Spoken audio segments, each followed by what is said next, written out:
চিরতরে ঘুমিয়ে গেছে সে, আর কখনো জেগে উঠিবে না।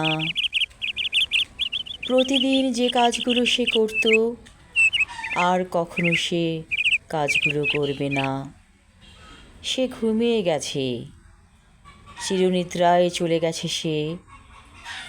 মাঝে মাঝে সে বলতো, এত টেনশন ভালো লাগে না। ইচ্ছে করেই ভর্তি হতো হাসপাতালে। হাসপাতালের বিছানায় শুয়ে চুপি চুপি কানে কানে ডাক্তারের বলতো সে, আমি যে অসুস্থ না, সুস্থ আছি, এ কথা স্বজনদের বলবেন না। আমি অনেক টেনশনে থাকি, তাই হাসপাতালের বিছানায় শুয়ে থাকব টেনশনবিহীনভাবে। ডাক্তার হেসে বলতো, ঠিক আছে, আপনি যেমন যেমন বলবেন ঠিক সেভাবেই কাজ করব। তারপর আবার কিছুদিন পরে চলে আসতো বাসায়। আবার সেই টেনশন, কি হবে কি হবে। একদিন সে হাসপাতালে গেল, আর ফিরল না।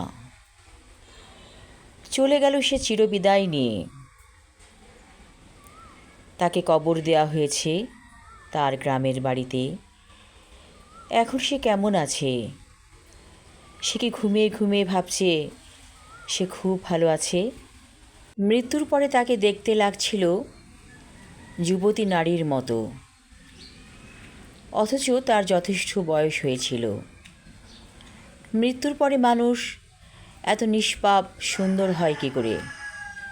হয়তো সে পুণ্যকর্ম করেছিল, যার কারণে তার এত সুন্দর রূপ দেখা যাচ্ছিল।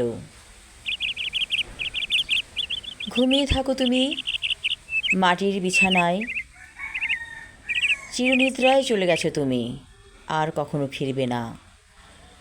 তোমার স্মৃতিগুলো আছে, এগুলো থাকবে মানুষের হৃদয়ে আজীবন। ভালো থেকো তুমি। আমি আমার লেখা কবিতা মাটির ময়না পড়লাম। ধন্যবাদ।